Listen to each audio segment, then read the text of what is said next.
1, 2, 3, 4. Ladies and gentlemen. Ladies and gentlemen. That's right, the big dick is here. Get ready.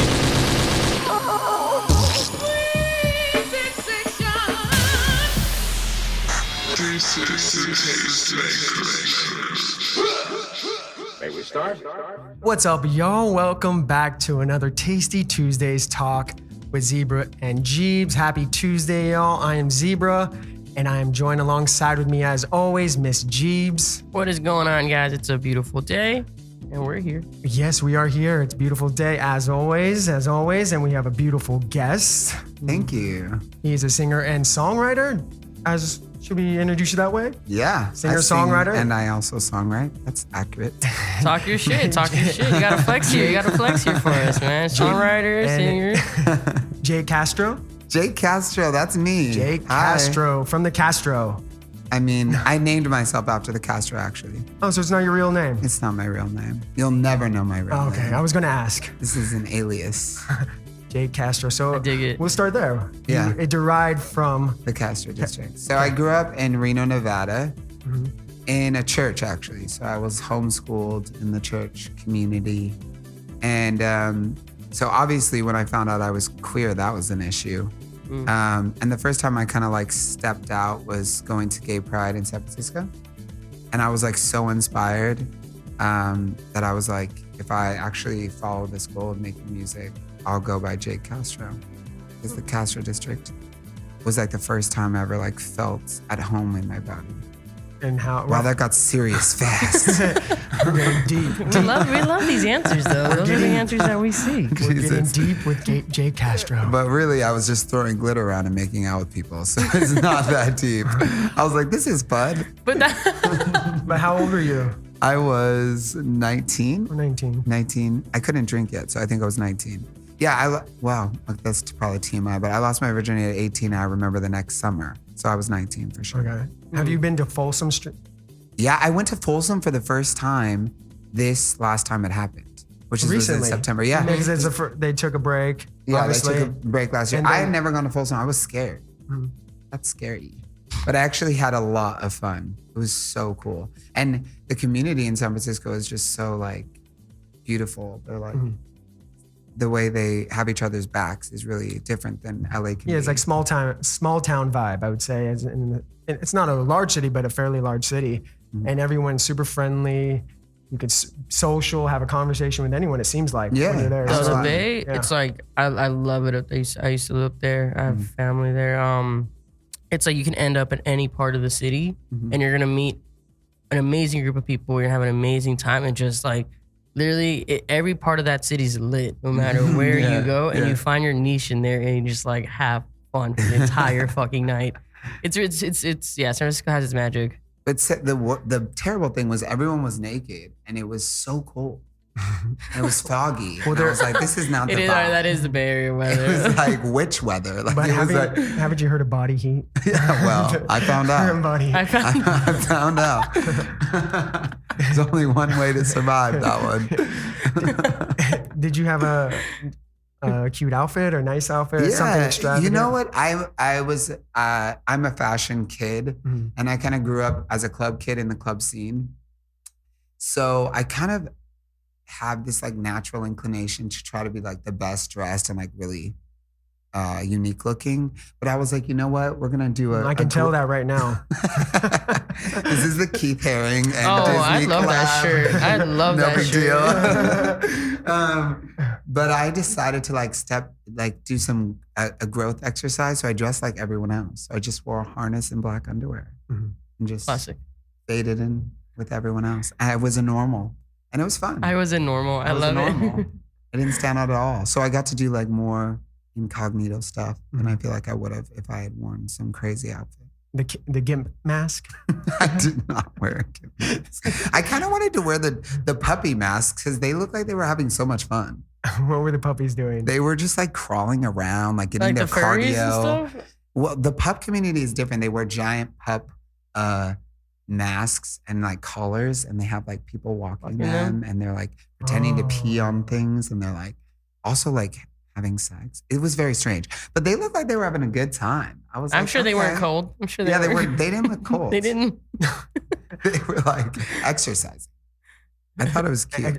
Are they all on all fours? A lot of the time. Oh, man. Yeah. A lot of work. That's what they had gear, that knee pads. Knee pads. Yeah. No, they had rollerblades. They just have Heelys and they just take off. Yeah, so I did not wear anything like that. I just wore a harness and a little black underwear and froze. Oh, nice. But I want to talk about that since you said you're a fashion kid Mm-hmm. and in your performances and your videos and your photos are very, I guess, fashion forward, Yeah, avant-garde. avant-garde, Mhm. gender bending. Yeah, definitely that. And from what I noticed, you've been doing it forever, right? You weren't one of these kids that like all of a sudden last year you started wearing dresses. No. I think I'm non-binary. Mhm. So I think that the only place I felt like comfortable expressing that was through clothing. So the gender bending stuff started really like I came out at 18 and like the next day I was wearing heels or something. And then that was just, you said because you went to San Francisco, but what inspired you or made you make that move? Like one day you're like, oh, this is So I knew I expression. wanted to like dress a little bit more feminine since I was like 15. Mhm. So after I came out, I was like, okay, here's my chance. And then I was always into fashion. So I started slowly but surely like getting more and more into it. But the real big change, like when I started like following my my intuition of how I really wanted to dress, was moving to London. So I moved to LA when I was 22. And I started stepping out and like really designing things. I started sewing at 22. And then when I went to London, I got introduced to club kids who literally get paid to just go to the club and be cool Yeah. and wear Heard of that. costumes. And I was like, whoa, you can make money off this?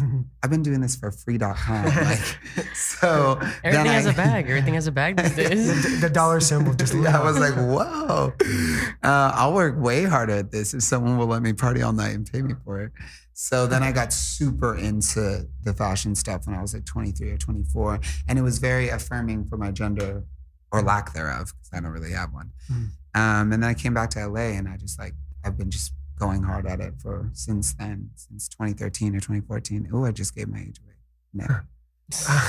How long were you in London? I was in London for almost like 10 months. That had been eye-opening as well because, London, it's totally opposite from here, but the fashion and the culture, the music. A little more lit than we are. A little bit, yeah. And also, Different, yeah, definitely different. That's for sure. I love it over there too. So. yeah, I love it so much. I thought LA when I first came was a little bit like harsh, like so competitive. It was kind of tough on me. So London was like a lot less like that. So I was having more of an easy time being over there. And the fashion was wild and being cold all the time was also terrible. So when I came back home, I was like, yay, I appreciate LA. I appreciate the sun. Yeah.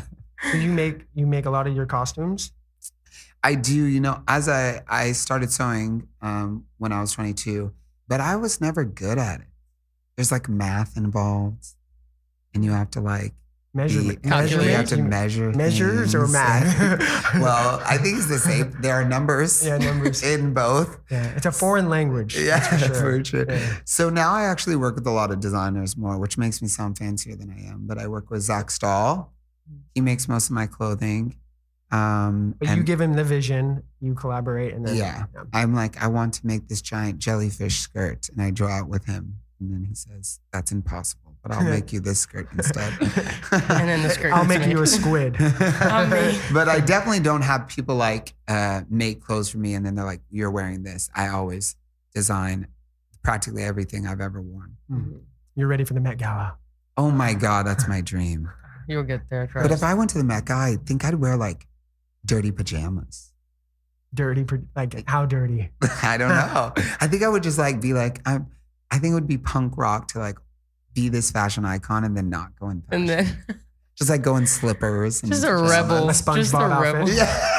SpongeBob. SpongeBob outfit. Yeah. I would love that. I'm surprised That would SpongeBob has shake. never. That would shake would the Met shake the Gala. They'd be like, "What the world, fuck?" right? I'm surprised. People would talk about that for years. Yeah, I'm surprised SpongeBob hasn't been to the Met Gala. Someone dressed up as SpongeBob. Now they're gonna steal this idea. Nah, not unless you do it for SpongeBob next year is gonna be at the Met Gala. So Taylor Swift in a SpongeBob costume. Someone like the opposite of what the theme, whatever is gonna be. Like someone shows up in SpongeBob, like let's get this shit. The themes make no sense. Met Gal, if you ever hear this, we need to get a better team on the themes. Just have a consistency or something. Last year's theme was, this year's theme was Americana. What? I know. I Abstract? honestly, Avant-garde. Avant-garde. it's whatever you want it to be. Yeah, literally. What inspires some of these designs, or what draws inspiration? What do you draw as inspiration from like your everyday environment? For the fashion stuff, I was mostly inspired by The Matrix. Have you seen it? Matrix, the first one? All three of them. All three of them. Is the fourth one out yet? No, It's coming out, right? It's coming out. The fact that I didn't get cast in the fourth one is a goddamn Did you have an travesty. audition? No, I didn't get I didn't need a chance. No, you got to send in your self-tape nowadays. It's like, just please watch it. just DM them. Yeah, on Instagram. Yeah, you never know. But Matrix inspired me most of the time. Well, like most intensely. And then everything else is random. I don't really understand. I'll like wake up from a dream and stuff and have a costume, but I wish I could answer that question more concretely, but I have no idea. Oh, sorry. I wish I could answer that question. I got really far from the mic, guys. I'm sorry. You're like slowly just like floating away. I was You're like- going into a thought bubble. You're going in and you're leaving the Matrix. So besides the Matrix, though, it's kind of random. I don't really know. Nobody knows. Matrix was, I mean, I remember when the first one came on, it was amazing visually. So you've worn outfits like the Neo outfit, correct? Yeah, totally. And I am obsessed with Morpheus's glasses. So I wear glasses like that all the time. And we actually made a little custom one for me because in the movie he wears one without like things that go behind your ears, just the Yeah, lens. just the one on the. And you cannot find that anywhere. So we made It used to some. be popular. Oh, really? Yeah, when Matrix was out, people were, Oh. everyone was walking around with their hands behind their back. But I love that like Matrixy, like long trench coats and like how gender bending it all was kind of naturally. All the guys were wearing. And when I watched, I never even thought otherwise. That's how normal it was. It seemed like. So, great job to them. I've noticed too, I mean, you just cut your hair. I did. Right? Yeah. I was looking forward to the blonde hair. And you've had many hairstyles. Yes. What is your favorite hairstyle? I think my last hair adventure was my favorite. I had like a big fro going on and I had it duo colored. And I was like, I want to do black and white, like very Cruella vibes. Mm-hmm. And then Disney came out with a new Cruella. And they ruined everything. Everyone thought I did it for like the new movie. And there were like a lot of kids that were running up to me and being like, I love the Cruella movie. And I was like, okay, I'm chopping it all off. That's Thanks, when you Disney. break out in song. What is the song? The Cruella song? I'm not sure. The new one with Emma Stone, right? That's Yeah. the one. I haven't seen. Cruella is a classic song. And if I had sang it right there, it would have been bomb. But just imagine. Put it in right here. We'll add it in post. Okay. But you had dreadlocks too, right? Yeah. Oh my God. You did your research. Yeah. I had I failed at dreadlocks because they take patience, which I don't have. They were pretty long. Well, no, those were Senegalese twists. So I was doing like long twists for okay. ages. I was like really inspired by Senegal fashion, actually, specifically. So I wore long twists in so many different colors. I went through a pink phase and then a purple phase and a black and white phase. Yeah, that was fun. I liked it a lot, but it was like people were giving me too much queen energy. Like they were like, "Oh my God, goddess," and I was like, "Breathe." I'm in sweatpants, like relax. I'm in my gray sweatpants, yo. Exactly. I like couldn't take a break from that. Isn't that interesting how if you have different styles, different appearances, and how people react? How they categorize you into like a certain things. Like, nah, it's not the aim I'm going for. Yeah, and being black is weird because you wear the wrong things. They're like, you're going to jail today. I'm like, damn.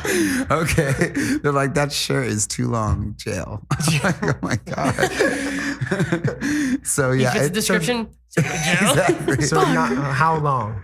I haven't got them. As I said, I'm bad at numbers, so I haven't been able to map that out. Well, we're saying knee length. I mean, I guess it depends on your height, honestly. Is it double XL, triple? If you go too long, it becomes a dress, Yeah. and then you're not scared of the police. It's just hate crimes randomly on the street. Just kidding. It's either They get you coming and they get you there's going. no middle ground in here. You Exactly. get fucked regardless. I want to get fucked regardless. Never mind. Next. We have to move on. No, we can talk about that. How We is can that? talk about how's your- whatever. How's your love life? You know what? I have a boyfriend for the first time in 8 years. Ooh. So First time in 8 years, so you had one Yeah. before that? Or is it imaginary friend? I had a boyfriend 8 years ago, but that didn't. We don't have to talk. Yeah, About that was- Yeah. It might as well have been an imaginary friend. He was Casper the friendly We all ghost. have that past. Casper the sexual ghost. And then before then, I had a girlfriend, and then before then, I had a 2-day boyfriend. So those are the 4 relationships I've been I in. didn't know we counted Wow. 2-day boyfriends. I counted it because I had so few. It was a The magical 2 days. Yeah, So it was a roller coaster 2 days. A lot of ups, a lot of downs. But yeah, I haven't dated anyone in 8 years, so this has been really special. And I've known this person for 5 years, Okay. and they asked to be my boyfriend several times over the last year, and I kept saying, "Ask me next time." And then they'd ask me, and I'd be like, "Ask me next time." But on my I'm not feeling it yet. But on my birthday, which was July 16th, I had like a little mansion party, which also makes me sound fancier than I am. But I just had cool friends. So we had this little mansion party, and he was like covered in sweat doing things, like cleaning things and running things around. And like, I kept saying his name. I just kept calling it, and he would like turn around, and I was like, this is getting disrespectful. He's my boyfriend. This is getting, you This know is what? getting I out of have a hand. heart. So yeah, now I'm like in love, like straight up in love. Aw. So intensely in love. I didn't even know that love was like this. Now you're going to have new writing material? Oh, all right. Chicken Noodle Soup is about him. All right. Aw. Well, let's talk about that. Yeah, Chicken Noodle Soup's the last single that we did. It was the first single I put out in like almost over a year. Last year I came out with an EP, and I was supposed to go on tour. And then we went into a pandemic. Mhm. So that caused a lot of depression for me.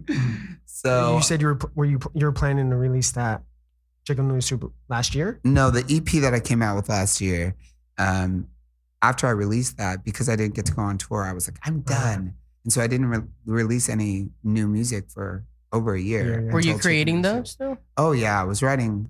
I've written so many songs. We are working on 2 EPs simultaneously right now and an album. So I was writing constantly. I just didn't want to put anything out. I was like, what's the point? No one will hear it.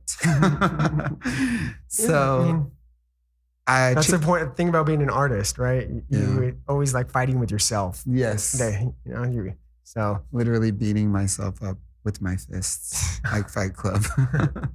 You're your own worst enemy. Yeah.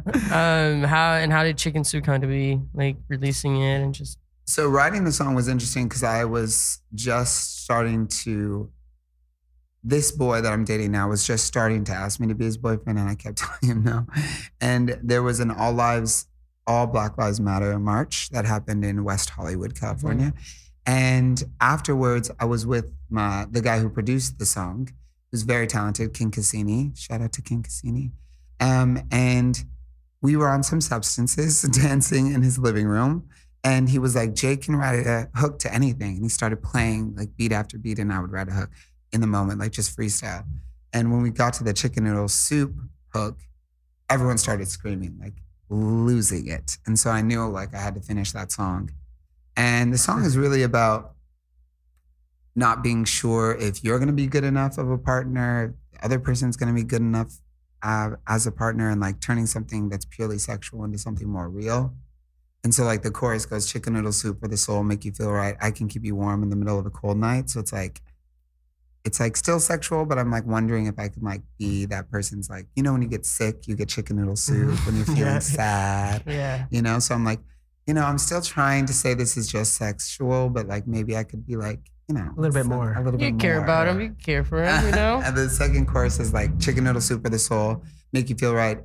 Everybody knows I'm too old not to act right. So like, I feel like when you're nervous about being in a relationship, you be acting crazy, just insane. So I'm like, I don't know if I'm going to be good enough for you. Like, because sometimes we be acting wild and everyone knows I'm way too old to be behaving like that. So Mm. the whole song is just about being insecure about getting into a relationship and wanting to be someone's soup. Chicken noodle soup. Someone's chicken specifically. noodle soup. And you are someone's chicken noodle Now soup I now. am. Now I am. All right, shall we play it then? Yeah, let's All right, listen to it. Let's listen to it.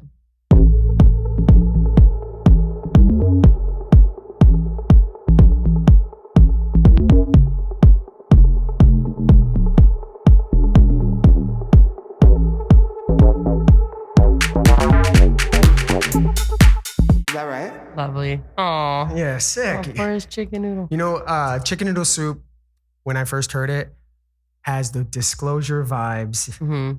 and with the kind of that wonky bass, Mm-hmm. you know, evolving bass. Very much so. Yeah, yeah.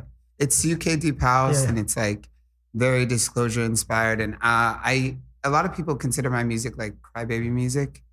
So What did Sad you mean boy by hours? that? Sad boy hours? What did you mean by crybaby baby music? just because like, you know, What you sing about? yeah, what I sing Okay. about and the tempo of my songs, the ballads I come out with. And the EP was kind of like, it was called Child and it was about all the things that I think make me a childish person. So it was like, it was crybaby music. And then after that, I came out with the song that did the best for me is the song called Pretend, which is like a very crybaby song, if you've heard it. Yeah, It's- Pretend. That's what I first heard. Really? Yeah, the ballad. Yeah. That was the first song I heard of yours, and I love it. Yeah. Yeah, that one Yeah. did the best for me, but it's a very sad song. And so I just want to like prove people I could create a bop. Mhm. And for me, Disclosure is like the king of bops. So Yeah. yeah, I just wanted to prove I could do it. I could make you dance too. No, I can make you definitely- sad and dance. Yeah, exactly. We I'll can leave you cry crying on the and dance dancing. floor. Exactly. And the one thing I like about your voice is that it's unique. Mm-hmm. Thank And you. it's one of a kind because it doesn't, you know, it's not like someone you hear and like, oh, that person sounds like that person, that person. Mhm, That's mhm. what I like about your voice. Mhm. It may not be the, you know, best voice I've ever heard, like belting out, but Mhm. you have your own style, and that's you. most important, right? It's Thank distinctive you. sound, yeah. Yeah. And Oh my God. oh, there's kids. Oh, yeah. Children are waving at us. See I love it a lot. Cruella. Grew You should have had the hair. No, then they would have came inside. Waves. Hello. No, a really funny story about my voice is like, Bye, guys. So cute. do they think we're celebrities? I think so, maybe. Um, Well, they're tourists. I know. They're You know, definitely- they're on Hollywood Boulevard looking at the true, stars. True. Yeah. And They're now- from Europe. Well, they probably are actually Yeah. with all the what they were wearing. But The a funny soccer story about jerseys, my voice is like the first time I was in a like a label meeting, and I will not mention where I was at or who I was talking to, but they were like, "Your voice is just too unique. Oh, we really? can't paint a picture with that. There's too much perspective. It'll never work." I was like, "Oh my Interesting. god!" God, Jesus, that's- fuck. I was like, "Whoa." Everything they said is what I like. Yes, That's the type of music I listen to, you know? So I don't know. There's too many opinions going on right now. And the only opinion that matters is mine. yes, yours. Yes. And I haven't decided yet. So I'll let you Well, know. they fucked up. Well, they fucked up. Just saying. Yeah, But did your voice develop like that, or was it something you experimented for quite some time? no, I've always had a kind of a unique voice for sure. I sang like in church. I was going to ask you, do you sing in the choir? I never sang in a choir because Just I in was always church. singing too loud and I didn't really understand the parts. And they were like, "This is not a solo." And I was like, "Well, everyone else sounds kind of bad." I'm just helping you out. So I didn't sing in choirs, but I would sing at church. I would sing. I was involved in a very white church. So we had like very slow guitar songs. and Oh, okay. I was envisioning a black church. Right. Racism. No, I'm just kidding. So it was not like that at all. It was like, "Shout to the north of the earth." It was like that. And then a guitar, acoustic guitar. Yeah, and like a very bad drummer. I just am. So I would be singing like pretty lame songs, but I would be like, "Shout to the north," and they'd be like, "Okay." Oh, this kid needs to You chill. need it. Yeah. So my voice was always. But when I first came to LA, I got a vocal scholarship, and I worked with a vocal teacher, Ricky Gold. Ooh. And yeah, I learned a lot about my voice when that happened. And I think that's really what developed my voice for sure. Nice. But I wasn't trying to be weird. I just, No, you're that's just being, just who I am. yeah, being you. Cry. Cry right now. Cry and dance. I could cry right now, but I'm trying to keep it together. You want to discuss about that? Crying. What's all the going time. on? Crying How or do you the- feel today? I have to call my therapist and let him ask if I'm allowed to talk about this. No, just kidding. This is kind of like a therapy session if you want it to be. Yeah. Yes. Except it's free. Yeah, it's free. Yeah. Oh my God. And I'm not. We probably won't give you the best advice, but we'll make sure we have fun. You know. Oh my God. I think I made a lot of crybaby music though, because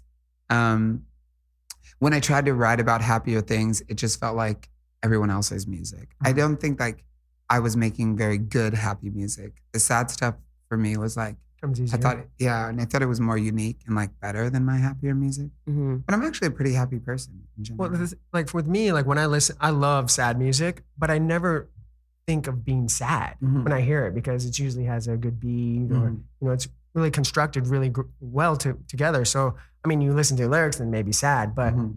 it's, I don't know, it's because it's music, you feel it makes you feel good, even though it's a sad song. Mhm. So, I mean, if you're paying too close to the lyrics, then it is a crybaby song.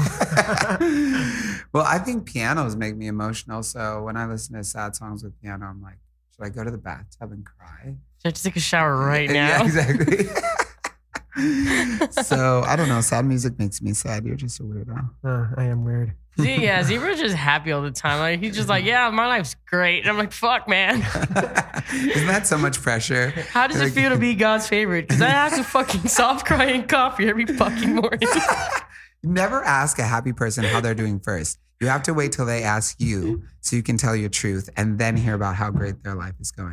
Because if you ask them how are you and then they hit you with all this happiness, then they ask you and you're like, well, Shit. I'm gonna have to lie. I'm gonna have to fake facts real quick because my life is shit. So you have to ask me how I am doing first. How are you doing today? I'm How are you doing terrible. right now? No, just kidding. I'm doing really good. I Okay. feel great. I'm on Hollywood. I'm on Hollywood Boulevard. Yes. So How now are you that- doing? You two doing? I'm doing great. It's a beautiful day out here. Going back to, now that everything's opening back up and, do you think you will be making more happy music now that, you got a little, Relationship.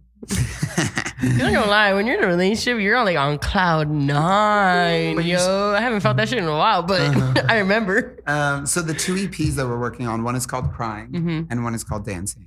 And we're going to release them at the same time. Ooh. So Dancing is going to be more happy songs and Crying, obviously, it's going to be a bunch of Black people ballads, okay? We're going R&B this time around. It's Ooh. sad R&B music. And then the happy is going to be. The happy's going to be more disclosure inspired, Focus. like Is it going to be wild the stuff. same producer? Yeah, Kin's gonna work with me on pretty much that entire EP. So yeah, but I wanted to make happier music too because the gays don't like to cry that much.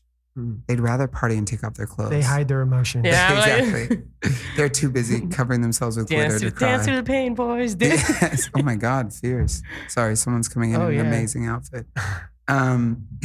So yeah, I'm making a dance album because I am happy or I am in a relationship. So a lot of the material is coming out that way. And I also just want to have something to present that people can actually dance to. But I'm definitely coming out with that sad album too. Yeah. But with that being said, now because you're saying how it's more difficult, it was more difficult to write happy stuff. Yeah. Now, do you see it just kind of flowing and it's a little more you can concrete the idea as opposed to when you would try. I feel like now the music is hopeful. It's still not full on happy, but it's like maybe happiness exists, and that's enough to make a dance beat too. Yeah, I mean, you found a producer that you liked working Yeah. with, so that helps a lot, around to create your music. So, Yeah, totally. and who's doing your sad, the crying? The sad stuff I'm working with mostly Jeff McAllister, who's he makes music for Netflix shows, and yeah, so he's working with me mostly on that stuff, and There'll be more ballads, yeah, it's pretty much all R&B ballads. like R&B ballads. Yeah, and very driven by one instrument versus a bunch of electronic stuff. So that's either piano driven or guitar driven. Mhm. And then I have one song with a harp. 'Cause I don't know. 'Cause I'm a Who weirdo. produced your last album, the EP? My EP was produced by Austin Danson, and he is an amazing producer. And he worked with me when I was nobody. I mean, like nobody. And pretty much the EP came about really because of him. He was like, I really think you could do this. And I was like, yeah, probably not. And he was like, let's just go one song at a time. And then Brady Wabell came in as the mixer, not changed the game for us. Because once we heard like what the songs could sound like, we were like, okay, let's try it. Mm-hmm. So Austin and Brady made the album with me. And Gabriel Sierra, who goes by Jagasi now, he's making his own music. He did all the background vocals and helped me round out the sound. And then we had a feature from Jasmine Safina, who's my favorite artist in LA. So getting all 4 of them in a room, I was like, whoa, we can do this. So yeah, I love all the intros and outros. Me too. Yeah, actually, the intro and outro was produced by someone else. And the interludes as well. Huh? Yeah, the interlude as well. Yeah, the interlude song is dope. Yeah. You know my favorite song on that? What? Can you guess? I don't know. Maybe the outro? Live and Learn. Live and Learn. That's my favorite song. The title too. You know? Yeah. That's just a hopeful song. Like hopefully one day there I'll you learn go. something. There you got some positive music right there. Of course, that would be your favorite song. He's like the one hopeful song. I like that one. It's now I'm gonna change that song to like the living part is mandatory. I still haven't learned anything. That's the new title. I'm just living out here. That's it. No lessons at all. No lessons at all. I do love live and learn. There's like these big taiko drums. Everyone knows I'm obsessed with taiko drums. Mm-hmm. And I was like kind of drunk one night as we were finishing the song. I was like, no, we need the drums bigger. And I was right. That song goes because there's like, doo doo. That's why. It's the only reason. But the intro and the outro were produced by Arashi Supernova, who's super talented, an amazing singer. Crazy. But he actually produced the intro and the outro for us. Everything else was Austin. Nice. Yeah. Any particular song you're excited for in the new EPs or albums? Well, the next single that's coming out is a duet with this artist, Ralphie. And she is like so talented, so crazy good at the fashion side of things. It's insane. She had this song called Dancing on a Heartbreak that came out last year in November. And I made a remix and I just sent it to her. And I was like, oh, I made this. I wonder if you'll like it. And she was like, we have to come out with it. It's a very validating experience. And it comes out November 11th or 12th. Oh my God, I hope. Was it going to be the remix? The remix, and it's featuring me. So I'm singing the second verse. And I'm really excited for that one. November 11th. Oh, next week, right? Yeah. Ooh. November 11th or 12th. Well, this week. Oh, yeah, it's November 2nd. Well, November 2nd was today. It's today. Oh shit, it came out today. No. So we have 10 days. It's not this week. November 12th. You scared me. But on the new projects, I'm excited most for the first single of Crying, which is this song called Dark Stain. And I think it's the best thing I've ever written. It's incredible. And I think it's going to show people the direction that I want the album to go into. Mm-hmm. The album is going to sound like Dark Stain. So these are all precursors to the big finale. Yeah. The album is going to be like something we're taking really seriously. And do you have can you tell us a little bit more about that, or the name of the album? Or? Yeah, it's funny because we already said the name of the album, making fun of me. The album is called Crying on the Dance Floor. Okay. So I love that. It reminds me of like a Robin song, Dancing on My Own. It's like the Holy Trinity. I keep dancing on my own. It's not going to sound like Robin though. But Crying and Dancing, we're going to combine some. So some of the songs from those EP, 2 of the songs each will be on the album. Okay. And then there'll be 4 different songs that we're working on right now. And it's the first time I've liked my own music, for sure. The album, I'm like, this is good. That's important. That's very important if you like your music. I go home and I'm hyped this time around. When I made the first EP, I was going home literally crying. I was like, this is garbage. But I'm going home like, whoa, getting in car accidents, like just let's get this shit. Getting speeding tickets. Like I'm in a good mood. Nothing can take me down. Maybe because you're adding a little more of a happiness. Yeah, I think that definitely helped. And also I think I have balance. You're getting more balanced. Yeah, yin and yang. Yes, is that why you're so happy? Do you feel like you're very balanced? I'm working on it. It's always a work in progress. Okay. I feel you. But no, I also feel like I'm more settled into my perspective. When prior I was like, which perspective could I come from that would be successful? And now I'm like, this is where I'm coming from. Take it or leave it. Hopefully they take it though. I need money. So you were mentioning the best material you've written. Let's talk about your songwriting. Yeah, sure. You said you've been writing for some big names. Well, not big. I mean, like you're getting. I have one Bulgarian hit. Oh, what? But no, I've been writing for a lot of artists. When I kind of was like, I give up. I wasn't coming out with any of my music, but like I said, I was still writing all the time. So I got approached by some artists to write for them. So one artist in particular, Alex Sandar, he's a pretty major star in Bulgaria, and he had a song with Juicy J, and he's had multiple songs that have had over 1 million views on YouTube and blah, blah, blah. We met very randomly, and he asked me to work on the project kind of over the pandemic. And we came out with a song called Keep Waiting, and it was like a little smash in Bulgaria. It had hundreds and hundreds of thousands of streams. And then we came out with an acoustic version featuring me, which was for sure my most successful thing. So that was really cool. Yeah, it's cool number one unpopular. It is, definitely. Which it sounds like nothing, not the rest of my music. So I feel when people come to my page, they're like, okay, this is not what I was expecting. I mean, I think you're the shine of that song. I'm glad You're not going to say that. Alex Sandar is great. He is much better than me in that song. And I'm just lucky to be in you're his trying not presence. to overshadow him. No. Well, how could I? He's a Goliath. What are you talking about? Why are we being so humble? Come on, I say flex. I'm not going to ruin that contract, baby. I'm just kidding. Gotta write more songs for him. Exactly. I'm going to be a Bulgarian songwriting superstar if you don't try to ruin my career right now. Okay. Don't ruin your own career. But yeah, that's definitely my most popular song. And on YouTube, I think we have over 40,000 views or something like that. So it's also my most popular YouTube video. Yeah, I loved it. I got to write for some other people this year, and a lot of those releases are coming out at the top of next year. So I think as a songwriter, I'm getting established a lot faster than I am on the artist side, and I do not mind that at all. No, it's more lucrative. More lucrative, and I bang songs out.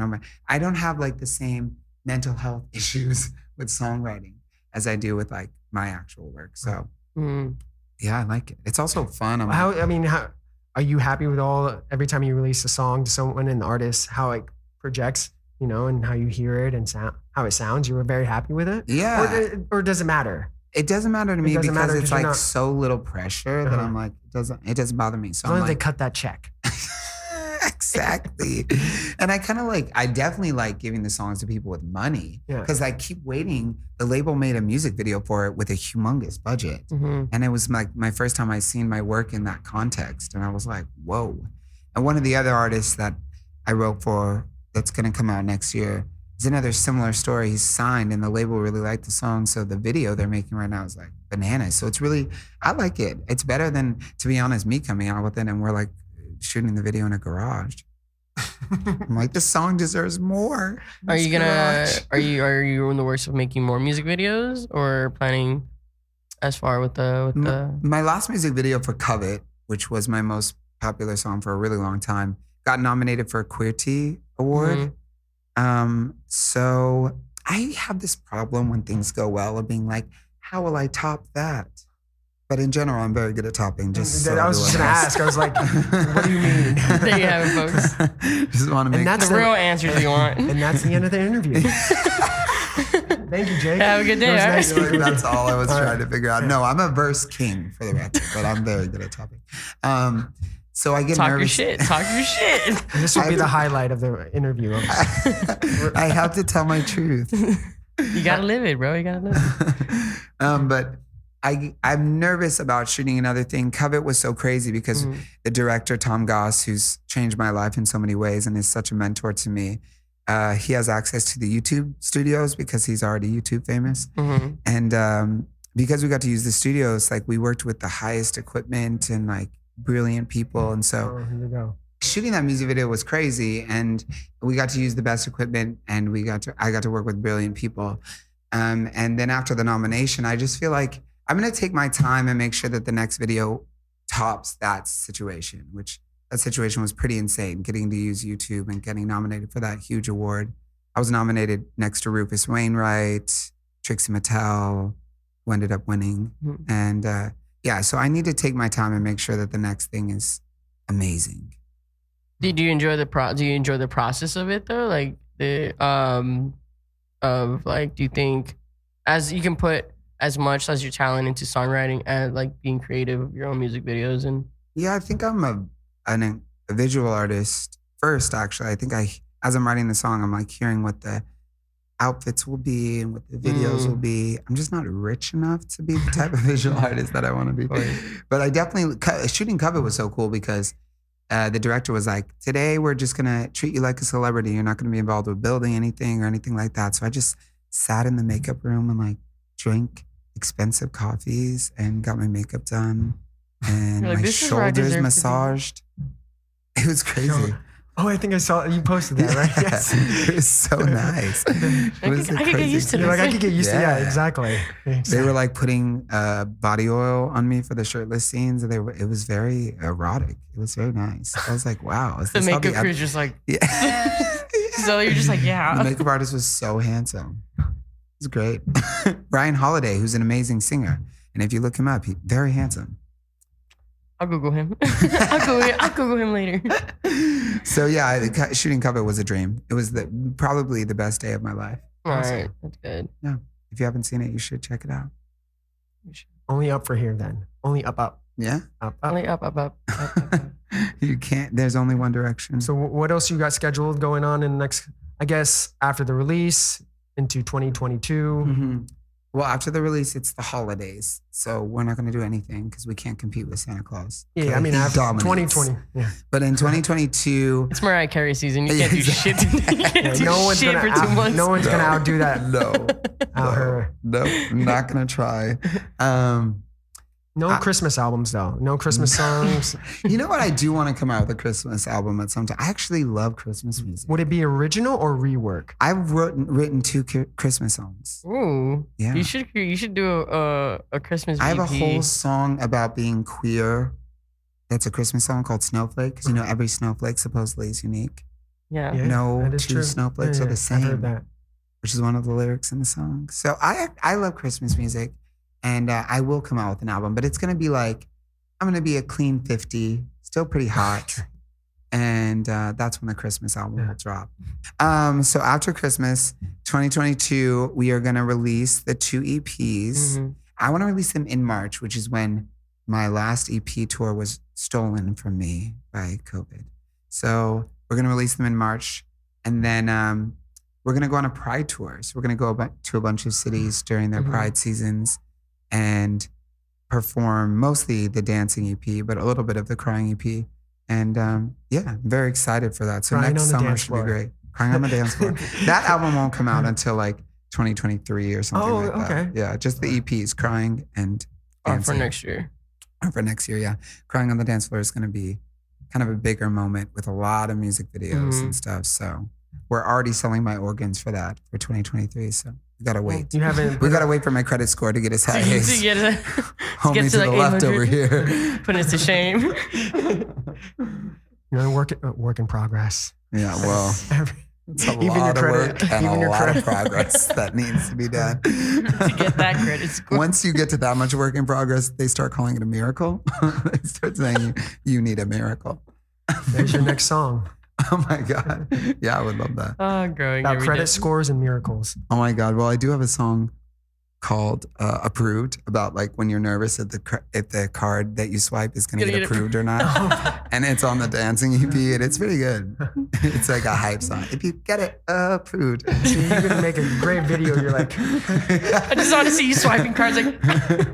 Many people will not relate, but my people will. No, I would relate to it. Just like someone's like, come on. Please. Get that approved. You hit it, you're like, woo. Like, fuck yeah, you don't need to know how broke I am. The cover stories when it says denied. This is a new card. I know. This happened last night. Oh man, I just need to call my bank. Let me go outside and just run away. I know exactly that. Oh my God. I used to work in retail. And then you run. You run, you don't look back. Well, there's also the person that also will give you multiple cards. And you keep on going until that is like, you are a scammer. And Like, then get out of here. eventually one works. It's like 18 gift cards, like 3 credit There's like cards. 15 cents on each one.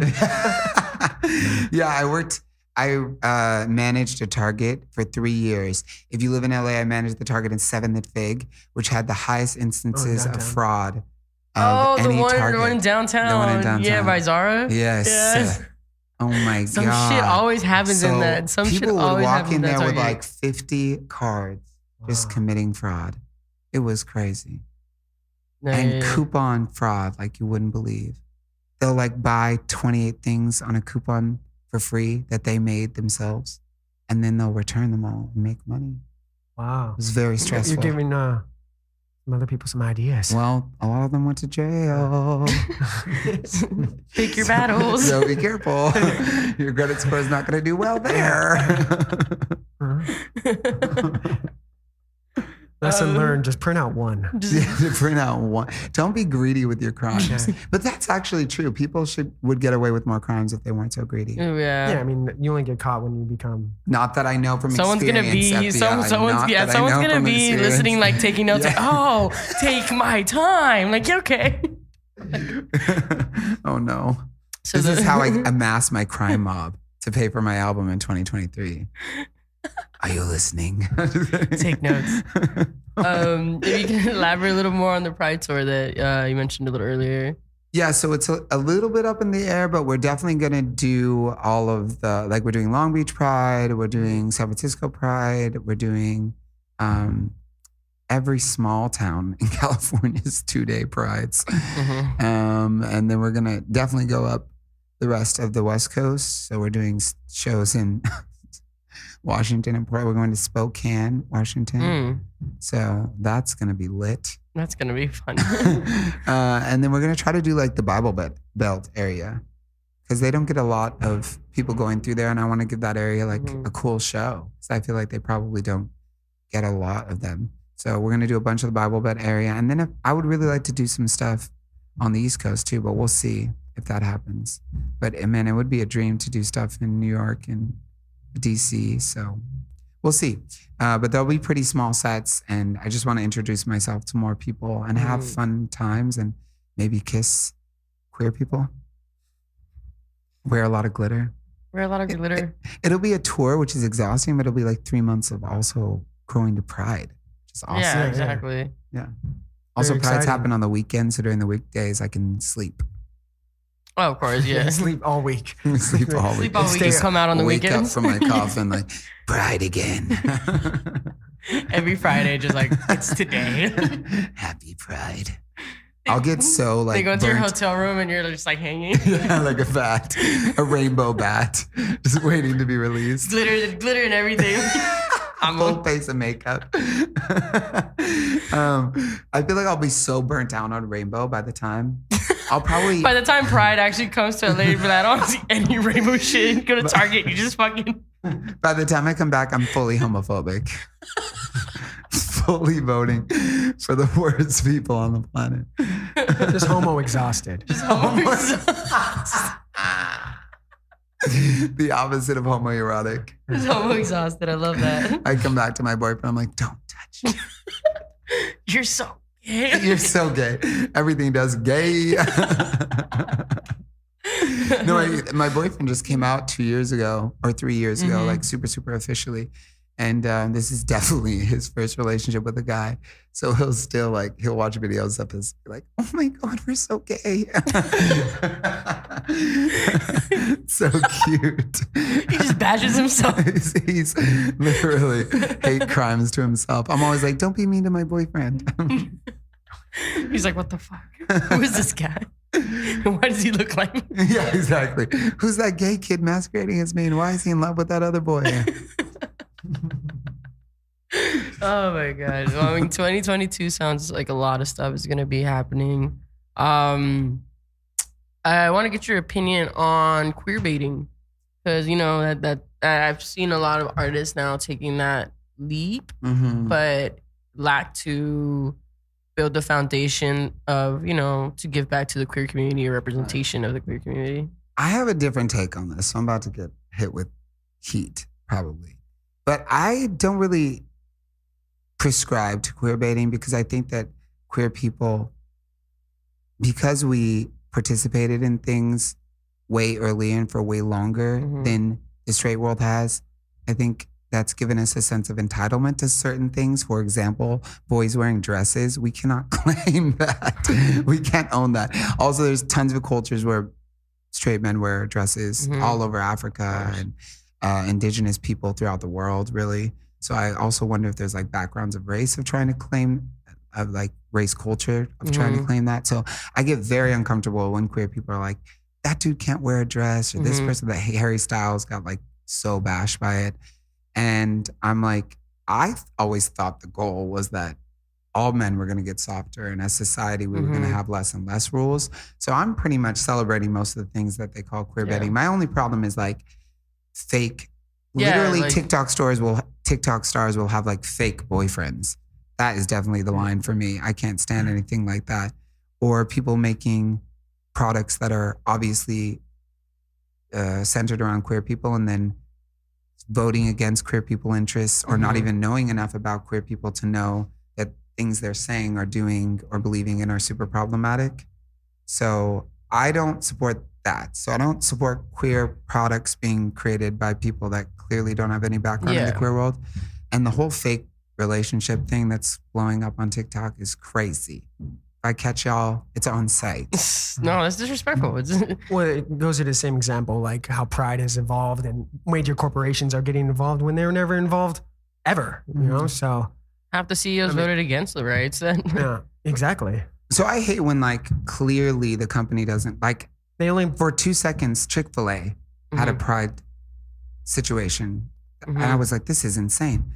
But, you know, at the same time, we were like begging companies to stop being homophobic. And now we're like, well, now you're too pro-gay. I'm like, bro, pick a struggle. It's like we were so against Target being like not allowing any gay products. And then Target went fully the other way. And now we're like, we hate Target. I'm like, I'm confused. Now they're like employing all this gay leadership, and they have the gayest products now. And I'm like, I thought wasn't this what we were protesting about? I'm confused. Well, yeah, no, I just feel like, we got to give as much love to queer artists than we do for people that are representing Absolutely. the queer community. So that's what I'm saying. Like, it's cool now seeing that a lot of people from the queer community are making like music, and because we've had several guests now on this show. And it's good to see that, because now it's like, we had people talking for us, but now let us talk and do what we have to say. We still need more work on that with trans people for sure. We're way farther along with gay, lesbian, queer sexualities, but the gender stuff, we still have way too many people talking about trans issues that are not trans. And I would love a trans version of Lil Nas X, because there's a lot of trans artists making incredible music and they don't get no shine.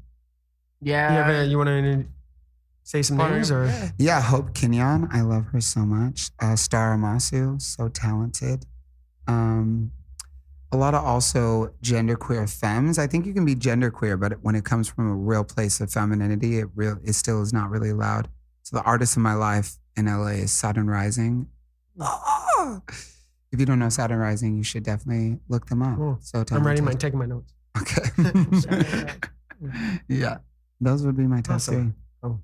Yeah. Do you think we could open this window and I could perform live for all of Hollywood one day? By the way, it's sealed. I don't think it opens. Not you going fully Home Depot on us. You're like, well, we can look at the casing. The there. They could probably put some speakers out there, and then and I could be behind the glass, protected from COVID. Yeah. Sneeze away. You're not gonna get me. I'm gonna still perform a bad bitch. You can't kill me. I am working with some rappers on the album. Again, I'm not gonna say who, but we have 2 or 3 songs that are gonna be like bad bitch songs. I cannot wait. Nice. No, it's hi. I'm excited. She was so cute. She was rolling There's dirty. a race car driver in an electric wheelchair, just waving and flying. She's about to do a wheelie. She got places to be. Jesus. She got a busy schedule, busier than mine. For real. You're over here trying to be low key. She's like, zooming no. off to Trader Joe's. Gotta get them snacks, yo. Not when you are one like me, baby. You don't know what a snack is? Oh, Zebra? snack. I do know what a schnack is. Schnack. You gotta say it like snack. Schnack. Do you consider yourself a snack, Zebra? Some people think so. I don't I said, consider do you myself. consider yourself? Not really. I'm more like a late dinner. What about you? I'm more like a late dinner. You get drunk and never regret. I'm just kidding. Well, the confidence in this place is just sky high. We are just- It's called modesty. It's called being humble. I'm trying to burn myself out. Oh my God. Okay. Go off. JK, I'm a snack. We're all snacks. We need to get some mirrors in here Okay. because I think you both look lovely. Yes. On a, if the sun on a, different time of the year, we see our reflections. Yeah. The sun's coming in and all you see is your reflection. So, That's what's informed you that, nah, I'm not a snack. yeah. I'm a snack on good days, okay? Yeah, I love that. Every day is a good day in your case then. Yeah. Anything in general you're looking forward to besides the EPs dropping? Any events that you might be going to soon? Any final announcements that are anything that's coming up besides the release? Not really. I think just the new release is coming out. There's a music video attached to it. And then the EPs and then my album. Having sex with my boyfriend tonight, probably. All right. Writing songs about it. Writing songs about it the next day. In the moment. There's epiphany. While it's happening. Baby Chew, I got a good hook. On my notes on my phone, like, this is great, but just keep going. Yeah, but that's all I have. How can people find you? My Instagram is Smile, it's Jake. Smile, it's Jake. Jake has 2 A's. So positive. Jaake. And then my Spotify and all the artist pages are Jaake Castro. So Jaake Castro. And you can also go to jakecastro.com. It's a very nice website, if I do say so myself. Any shout outs? Any to producers? I shouted out to everyone. All Everyone right. on the team already got a shout out. You don't deserve 2 of them. All right. He loves you very much, guys. I think you're okay.